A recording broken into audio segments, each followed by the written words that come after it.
हाय, आज की वीडियो हो सकता है आपको कंट्रोवर्शियल लगे बिकॉज जो हमारा न्यू सिलेबस है 2021 महाराष्ट्र बोर्ड जो न्यू बुक लॉन्च हुई है उसमें प्रिंटिंग मिस्टेक्स हैं और बहुत लोगों को मिस्टेक समझ में नहीं आई है। उन्होंने कम्प्लीटली कवर भी करा दिया है सिलेबस एंड सब पढ़ भी रहे हैं, तो हो सकता है यहाँ पर आपको कंट्रोवर्शियल लगे वीडियो, बट मैंने हर एक चीज़ का प्रूफ कवर किया है। बोर्ड एग्ज़ाम आप दे सकते हैं कैसे भी सीख के, बट एंट्रेंस एग्ज़ाम में इस वे में तो प्रोसीड नहीं किया जा सकता है। चलिए वीडियो को स्टार्ट करते हैं। हाय, सो ये एक वीडियो नहीं है बल्कि ये पूरी की पूरी प्लेलिस्ट है on physics class 12th all formulas all chapters of Maharashtra state board. अगर आप किसी दूसरे बोर्ड से हैं तो भी कोई बात नहीं, फिजिक्स को कोई भी बदल नहीं सकता। सो चैनल को सब्सक्राइब करें नोटिफिकेशंस के लिए, नहीं मेरे लिए, मुझे ग्रो होना है। ओके, सो चलिए स्टार्ट करते हैं वीडियो को।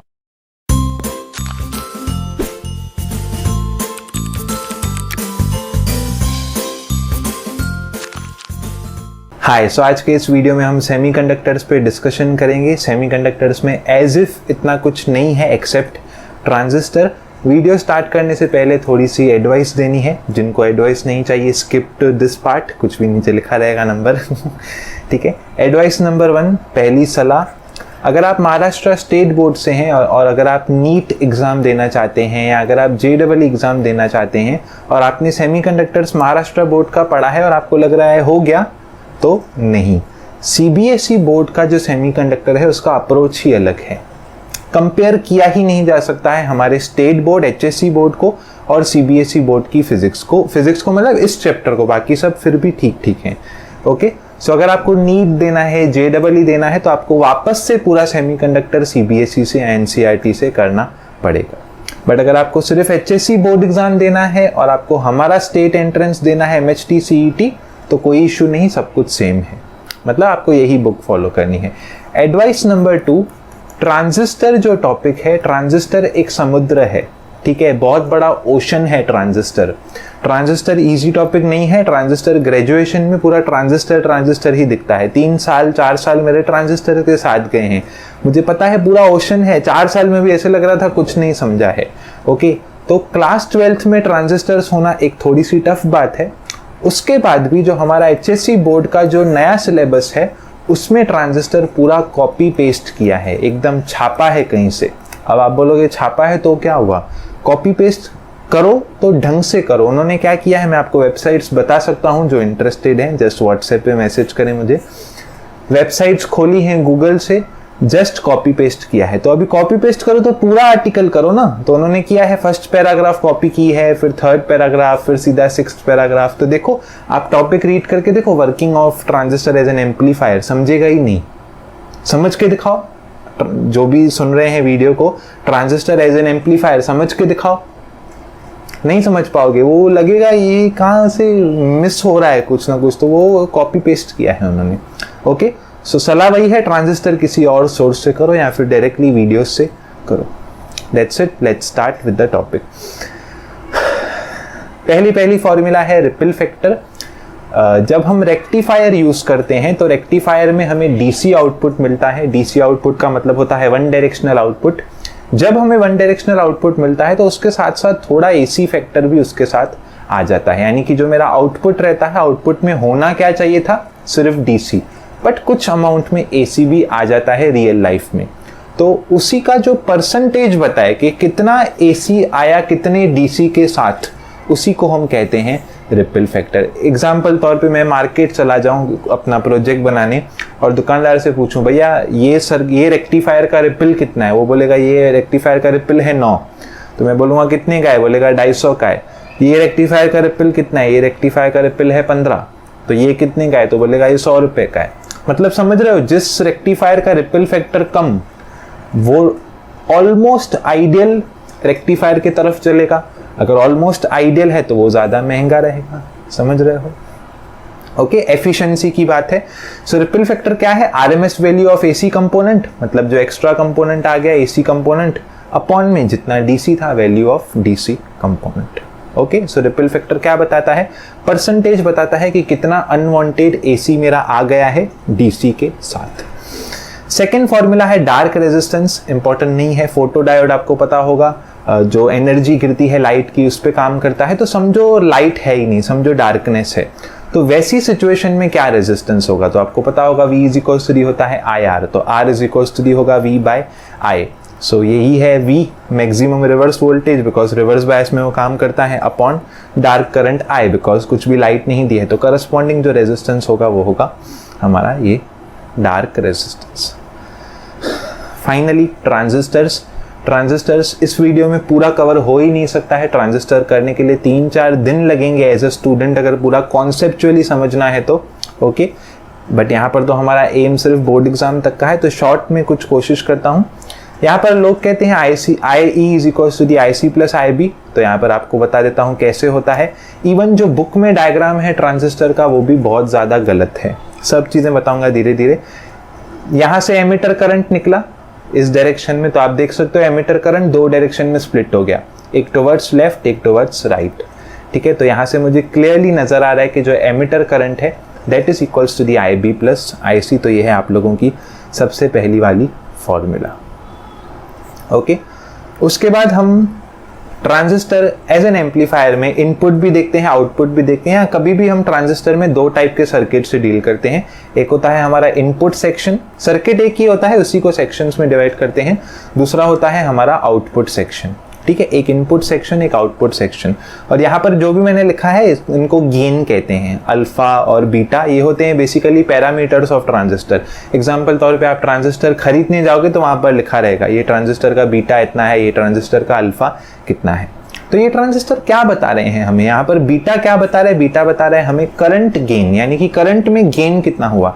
देखो हम एम्पलीफायर पढ़ रहे हैं तो कुछ सब हमको गेन चाहिए, एम्पलीफायर का मतलब क्या है, चीजों को एम्पलीफाई करना, चीजों में गेन लेकर आना। So beta factor is responsible for the current gain.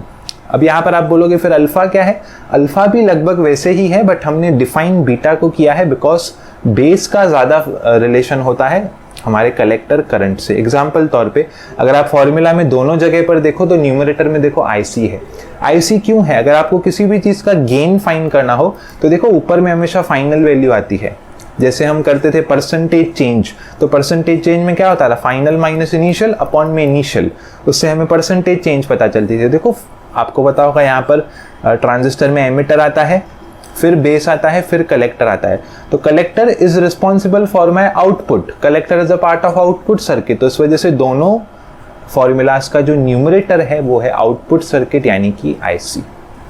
उसके बाद जो टोटल गेन है वो हम बीटा से देखते हैं, बट अगर मुझे एमिटर से भी कंपेयर करना है तो मैं डिवाइड बाय IEB कर सकता हूं, बट करंट गेन मेरा हमेशा बीटा ही रहेगा।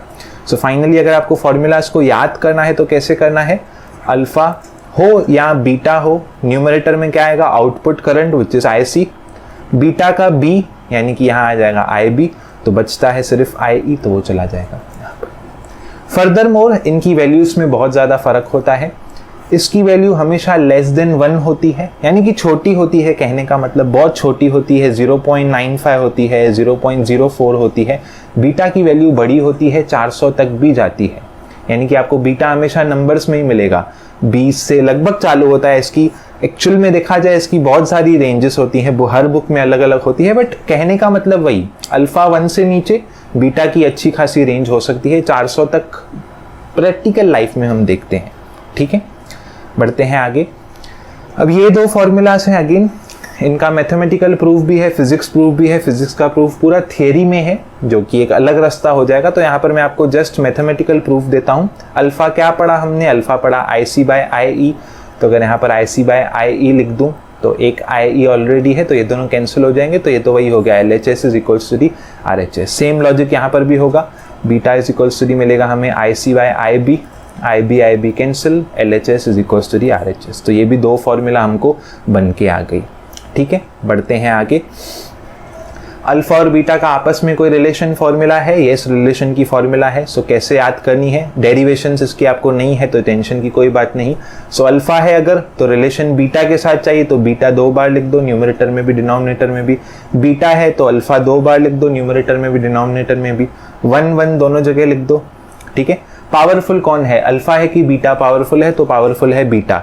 कैसे, 2 फैक्टर है, बीटा की वैल्यू भी ज्यादा है, राइट, और बीटा को डिफाइन भी किया है हमने एज अ करंट गेन। तो जहां पर बीटा है वहाँ पर क्या आ जाएगा +1 और यहाँ पर क्या हो जाएगा माइनस। सो ये है एक वे किस तरीके से आप इन फॉर्मूलाज को याद कर सकते हो।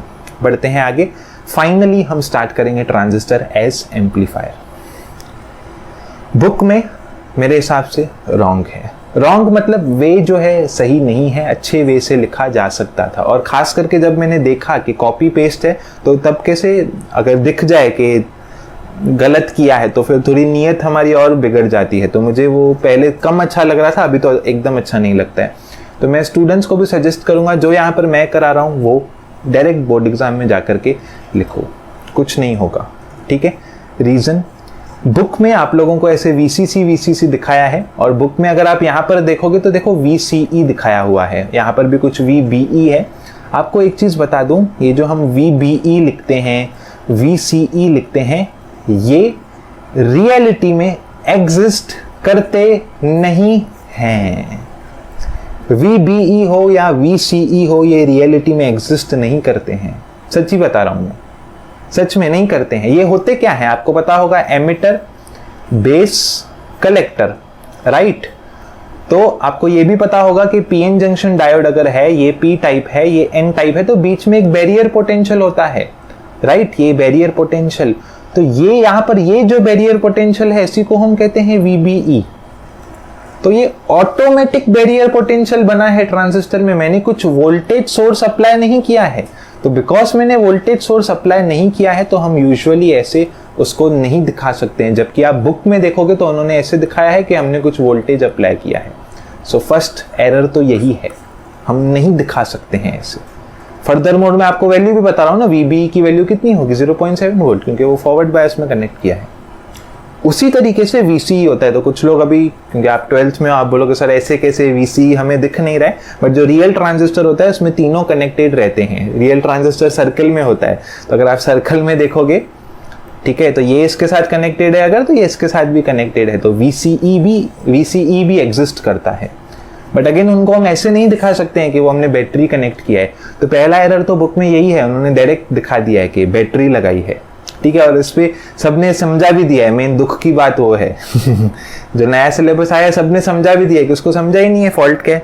सेकेंड फॉल्ट, इन्होंने बुक में दिखाया है VCC। अगर आप किरचॉफ्स लॉ की स्टेटमेंट देखो, अगर आप VCC दिखा रहे हो तो डायग्राम में तो दिखाओ कि आपके हिसाब से VCC क्या है।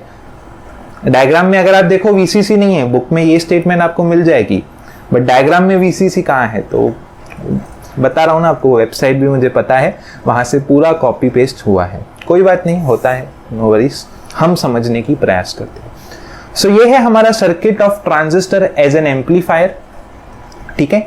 यहाँ पर मैंने एक वोल्टेज सोर्स लगाया है, बैटरी सच में लगाई है। क्यों? क्योंकि आपको पता होगा ये सेक्शन हम फॉरवर्ड बायस करते हैं, तो फॉरवर्ड बायस के लिए कुछ कनेक्शन लगाना पड़ेगा, राइट, सप्लाई देना पड़ेगा। यहाँ पर भी मैंने VCC लगाया है, एक सोर्स लगाया है, फाइन। यहाँ लगाया है कैपेसिटर, यहाँ भी लगाया है कैपेसिटर। कैपेसिटर पे मैं ऑलरेडी एक वीडियो बना चुका हूँ जो कि है why capacitor blocks DC। Again वो भी एक मिसअंडरस्टैंडिंग ही है बहुत लोगों की, वो भी एक बार देख लेना। बोर्ड एग्जाम्स के लिए इंपॉर्टेंट नहीं है, नॉलेज के लिए चाहिए तो देख लेना, ओके। सो समझो यहाँ पर ये सर्किट किसका है, ये सर्किट है एम्पलीफायर का। एम्पलीफायर मतलब आप इमेजिन करो यहाँ पर मेरे पास माइक है, माइक से मैं बात कर रहा हूँ और वहाँ पर मुझे स्पीकर में आवाज़ ज़ोर से चाहिए, तो समझो ये है मेरा स्पीकर, ठीक है। अब अगर यहाँ पर वोल्टेज मैंने लगाया है तो यहाँ से करंट निकलेगा, तो करंट यहाँ पर भी जाएगा।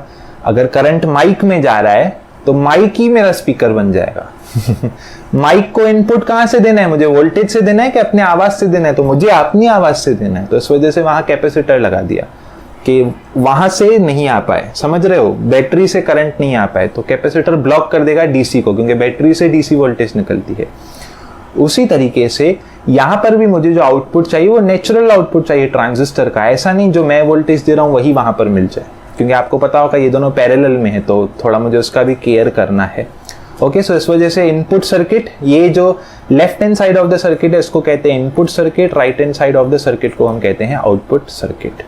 और जो भी सब्सटेंस ग्राउंड होता है उसको हम कहते हैं ग्राउंड, मतलब कॉमन एमिटर। जैसे यहाँ पर एमिटर ग्राउंड है तो this is common emitter configuration. Base ground करता तो common base configuration, collector ground करता तो कॉमन कलेक्टर कॉन्फ़िगरेशन। ठीक है। ट्रांजिस्टर बहुत डिटेल्ड है, बहुत ज़्यादा डिटेल्ड, 12th में नहीं होना चाहिए मेरे हिसाब से, ठीक है। Let's start. बात करते हैं आउटपुट सर्किट की। आउटपुट सर्किट कैसा होगा? आउटपुट सर्किट यहाँ पर अगर हम देखें तो ये जो मेरा वोल्टेज है ये कहाँ पर लॉस होगा? तो देखो ये VCC जो वोल्टेज है वो यहाँ पर ड्रॉप होगा, बिकॉज यहाँ पर रेजिस्टेंस है, राइट। बस यहीं पर ड्रॉप होगा, आगे तो कहीं पर ड्रॉप नहीं होगा क्योंकि ये तो ब्लॉक कर देगा। तो जो मेरा आउटपुट वोल्टेज है वो क्या होगा? जो मेरा VCC था, समझो 5 वोल्ट था, माइनस जितना यहाँ पर ड्रॉप हुआ, सो ये हो गया मेरा माइनस ICRC, ठीक है। मुझे आगे चल के चेंज की वैल्यू लगेगी कि क्या कितना चेंज हुआ सब्सटेंस, उसको डेरिवेटिव कहो, डेल्टा कहो, आपके ऊपर है। तो समझो यहाँ पर मैंने चेंज कैलकुलेट किया, तो V0 क्या बन गया मेरा? Delta V0। VCC तो कांस्टेंट सोर्स है, 5 वोल्ट पहले भी था, बाद में भी रहेगा, तो 5 - 5 0। डेरिवेटिव निकाल रहे हो तो derivative of a constant is 0। IC change होके क्या हो जाएगा? डेल्टा IC, बिकॉज इनपुट में चेंजेस होंगे तो IC बदलेगा। RC एक फिक्स कंपोनेंट है तो वापस वैसा ही रहेगा। अगर आप डेरिवेटिव के टर्म्स में कर रहे हो तो फिर कांस्टेंट का डेरिवेटिव बाहर आ जाएगा, समझ रहे हो? IC का डेरिवेटिव निकलेगा, RC बाहर आ जाएगा, उस वे में आप समझ सकते हो। सो फाइनली मुझे क्या मिला? डेल्टा V0 कितना है? Minus delta ICRC, okay. Input circuit की अगर मैं बात करूं तो इनपुट सर्किट क्या है? VBB, ठीक है। अभी इनपुट सर्किट में जिस हिसाब से मेरी कॉन्फ़िगरेशन है, मेरा यहाँ पर बैरियर पोटेंशियल भी इन्वॉल्व होगा। तो VBB जो है वो मतलब किस किस में डिस्ट्रीब्यूट होगा? तो पहला यहाँ पर ड्रॉप होगा IB/RB के अक्रॉस, पहला ड्रॉप, ठीक है। दूसरा ड्रॉप कहाँ होगा? दूसरा यहाँ से लेके इस पॉइंट से लेके यहाँ तक जाने में, बिकॉज यहाँ पर हमारा आ जाएगा बैरियर पोटेंशियल, जिसको हम बोलते हैं VBE। तो VBB कितने हिस्सों में डिवाइड हो रहा है? IB/RB में प्लस VBE में, ठीक है। उस हिसाब से हम यहाँ पर वोल्टेज अप्लाई करेंगे। एंड अगर फाइनली इसका भी आप चेंज कैलकुलेट करें, डेल्टा VI, तो यहाँ डेल्टा VBB कैसे भी लें तो ये तो वापस वैसा ही मिलेगा जैसे ये मिला। और VBE कितना है? VBE है 0.7 volt, right. PN junction diode में पढ़ा था, बहुत छोटा, और ये वोल्टेज ज़्यादा रहती है तो उसको हम इग्नोर कर सकते हैं। So this is the final equation for the output circuit, input circuit. This is the final equation for the input circuit. Furthermore, find करेंगे current gain with the same formula but using triangles because हम change calculate करते हैं। voltage gain क्या होगा? output upon input. Output voltage पीछे find की, input voltage भी पीछे फाइंड की, ये फैक्टर होता है बीटा, अभी देखा। सो हमें फाइनली वोल्टेज गेन का ये एक्सप्रेशन मिल गया। तो कोई पूछ सकता है सर आपने ट्रांजिस्टर समझाया बट हुआ क्या? एम्पलीफायर जैसा काम कैसा किया? तो देखो ना, वोल्टेज जो गेन है, जो मेरी वोल्टेज में गेन है वो देखो बीटा से मल्टीप्लाई हो गई। बीटा कितना होता है? बीटा 400 तक हो सकता है, मतलब ये factor multiplied by 400।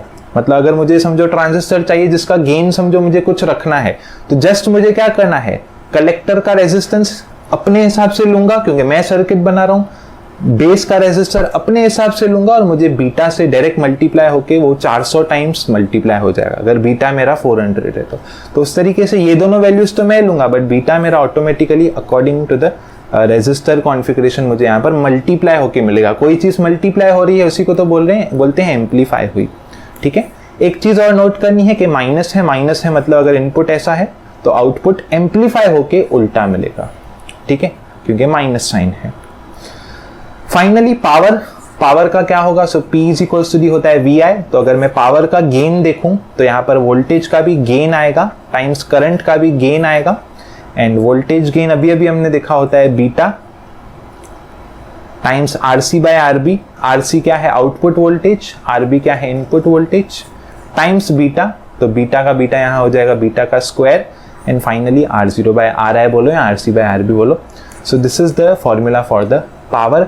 Minus sign नहीं लिखते हैं क्योंकि अल्टीमेटली वो जस्ट इन्वर्ट हुआ है, उसको हम इन्वर्टिंग एम्पलीफायर बोलते हैं ग्रेजुएशन में जाके, बट कोई बात नहीं, यहाँ पर तो इतना काफी है। That's it. ये थी real explanation of the amplifier. अगर आपको बुक से समझा है तो अच्छी बात है, बट काफी इसमें मिस्टेक्स हैं, वो आपको मे बी रियलाइज बाद में हो, बिकॉज मेन मिस्टेक तो आपको बता दी, VC एग्जिस्ट नहीं करता है तो हम उसको ऐसा नहीं दिखा सकते हैं। फर्दर मोड अगर आप ऐसे दिखा रहे हो तो आप फिर डिफाइन करो कि आपके हिसाब से VCC क्या है, क्योंकि डायग्राम में कहीं पर भी VCC नहीं है तो आप डायरेक्टली कह भी नहीं सकते हो। Okay, so that's it. उम्मीद करता हूँ समझ में आया होगा। ये ज़्यादा थियरी लेक्चर में ही कन्वर्ट हो गया, बट सेमीकंडक्टर्स में महाराष्ट्र बोर्ड के हिसाब से यही कंटेंट था। All the very best. Videos को शेयर करने में शर्माएं नहीं।